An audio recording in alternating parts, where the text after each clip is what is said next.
The fog rose off the Mississippi River like a heavy shroud, blanketing the riverbanks in shades of gray and silver.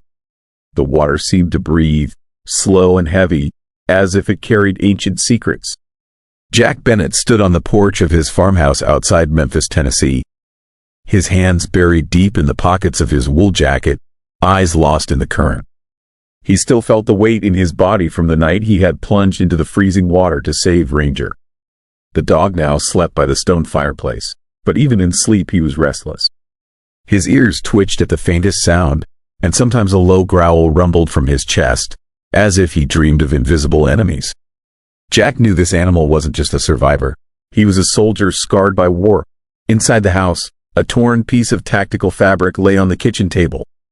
Jack ran his fingers over it whenever he needed reminding. The men who had come for Ranger were going to stop. This was only the beginning.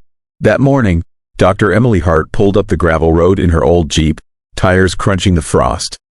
She carried a leather bag filled with vials and bandages. "He's healing well," she said, kneeling beside Ranger. "But these scars, they're not from accidents. They're from training, from combat." Jack watched in silence. They trained him to obey, to attack, to endure.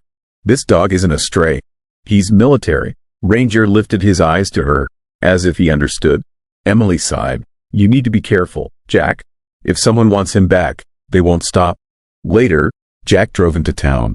Tony's Diner, on the courthouse square in downtown Memphis, buzzed with voices and the smell of strong black coffee.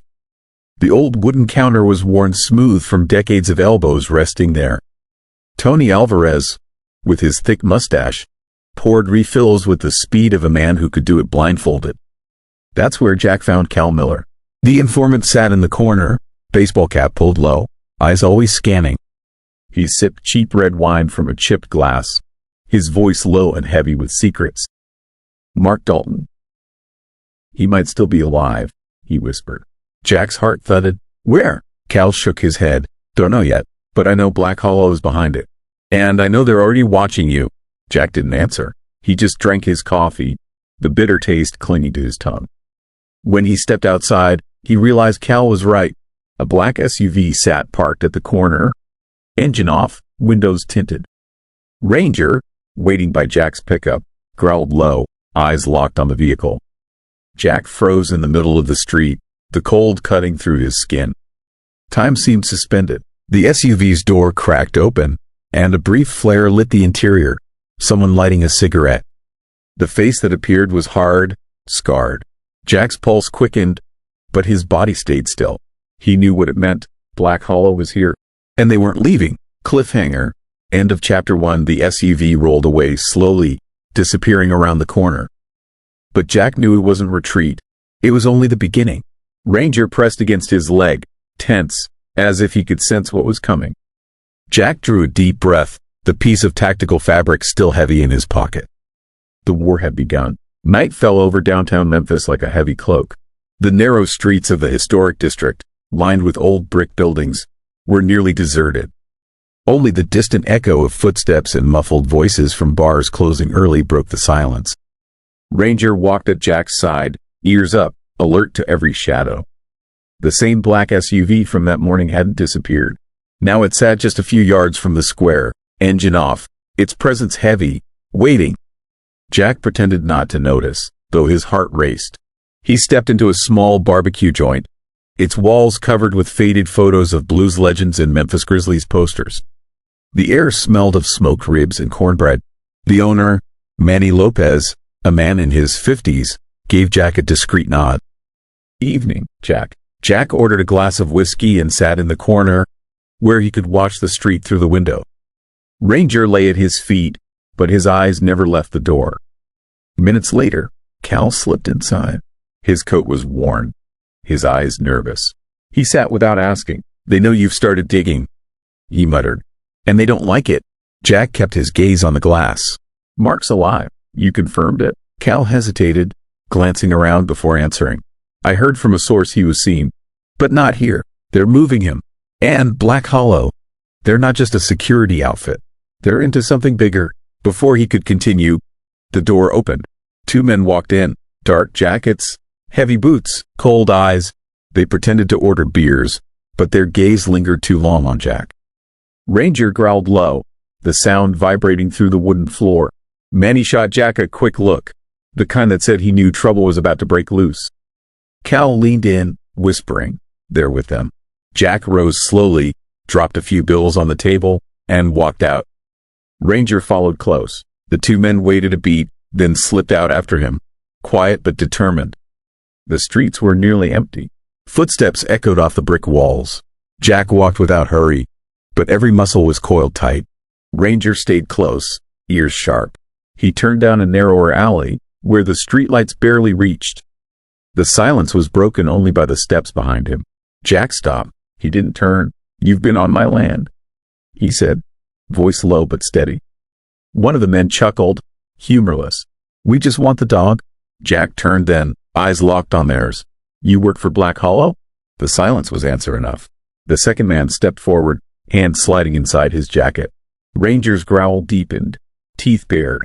Jack stepped closer, closing the distance. "Where's Mark?" The first man's eyes flicked away for a split second.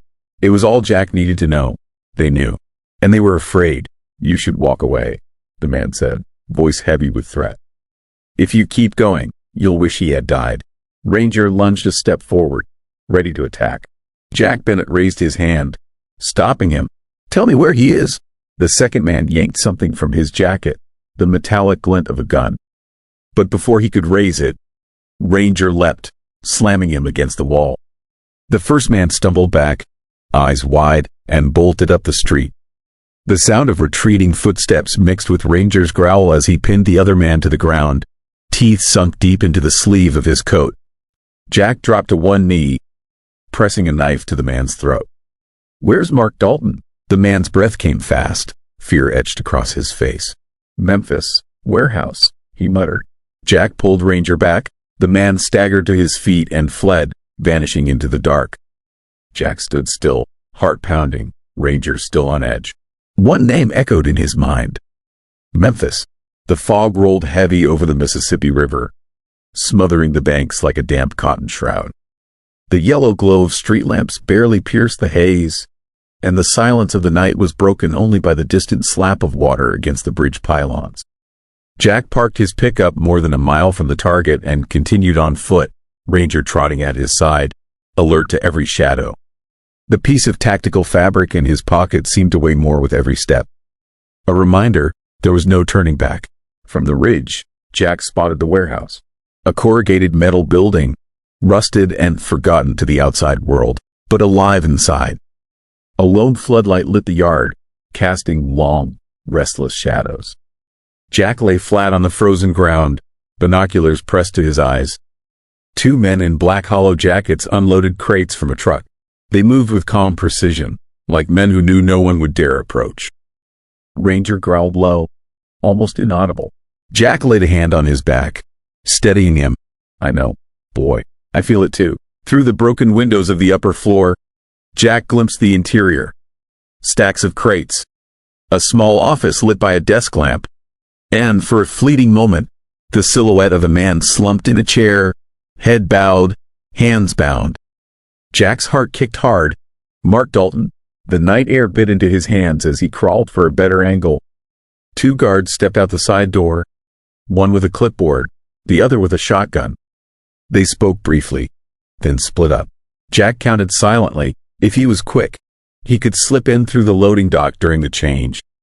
But then he saw him, a third man on the interior catwalk, binoculars sweeping the yard. Jack's stomach tightened. The danger was closer than he thought. He slid back into the tree line, heart steady, mind racing. This wasn't going to be a simple in and out. Black Hollow had reinforced the place, and Mark wasn't the only thing of value inside. Jack keyed his radio. "Cal, it's worse than we thought. They've got eyes everywhere. I'll need a distraction." Just then, another truck rumbled up the gravel ramp, headlights cutting through the fog. Guards moved to meet it. The moment was like a river in flood, pulling hard, the window to act shrinking fast. Jack knew the risk, but he also knew he was ready. Later, back at the tree line, he watched the shift change. Two men headed for the truck, another lit a cigarette by the dock. Time was tight, but he'd seen worse. He slid from the brush, low and silent, boots making no sound on the frozen ground. The side door was unlocked. Carelessness or arrogance. Jack thought of a rescuer's dive before the current swept the victim away. This was his dive. Inside, the air was thick with dust and oil. Stacks of crates cast long shadows under the dim light. Jack moved between them, each step measured, like testing thin ice. And then he saw him. Mark Dalton sat in a chair in the corner of the glass-walled office, hands tied, head lifting slowly as Jack entered his line of sight. Recognition flashed instantly, an unspoken connection between rescuer and rescued, both knowing escape was possible, but danger still surrounded them. Ranger growled low, confirming it was him. The silence inside the warehouse was deceptive. The distant rush of the river mixed with the groan of steel beams, as if the building itself breathed. Jack advanced between the crates, every step deliberate. Ranger crawling low, eyes sharp. The smell of dust and burnt oil clung to the air, heavy in his lungs. In the office, Mark raised his head. His tired eyes met Jack's, and in that instant no words were needed. Recognition and fear were clear. Jack hurried to cut the ropes binding him. "Can you walk?" he whispered. Mark nodded, but before he could rise, a shout rang out from the catwalk above. A guard already had his rifle raised. The gunshot shattered the silence. Jack shoved Mark behind a stack of crates, diving at the same time. Bullets tore through the wood, splinters flying. Ranger launched himself, slamming into a second guard who appeared from the side. The dog's growl blended with the metallic echo of gunfire. Jack yanked Mark by the arm. "We've got to move. Now!" They sprinted through the narrow aisles of crates. A man dropped from the catwalk, blocking their path. Jack didn't hesitate. He drove his shoulder into him, smashing him against the wall. The impact cracked like breaking ice. Mark stumbled but stayed on his feet. The loading dock was ahead. The side door hung ajar, cold night air slicing in like a blade, but also a promise. Freedom was close. Two men appeared in the yard, weapons raised. Jack fired once, forcing them into cover. Ranger hurled himself at one, dragging him down, teeth buried in his arm. The other man faltered, hesitating. "Run!" shouted Jack Bennett. Mark Dalton and Ranger sprinted toward the tree line. Bullets hissed through the frozen air, snapping branches and sparking off metal. Jack followed, heart hammering, every step a battle against the invisible current trying to drag him back. Only when the warehouse had faded into a faint glow in the fog did they stop. Mark leaned against a tree, gasping, his face pale but alive. Ranger stood between them in the open ground, ears high, chest heaving. Jack laid a hand on the dog's head. "Good work, partner." But the sound of engines was closing in. Headlights cut through the fog in the distance. Reinforcements. The chill of dawn clung to their skin like a second layer. Jack, Mark, and Ranger had taken refuge in a small abandoned cabin deep in the woods outside Memphis. The silence was broken only by the crackle of damp logs in the makeshift fireplace. Mark trembled, not just from the cold, but from the weight of what he carried. Jack studied him quietly. Mark's face was etched with exhaustion, but his eyes still burned with something Jack didn't yet understand.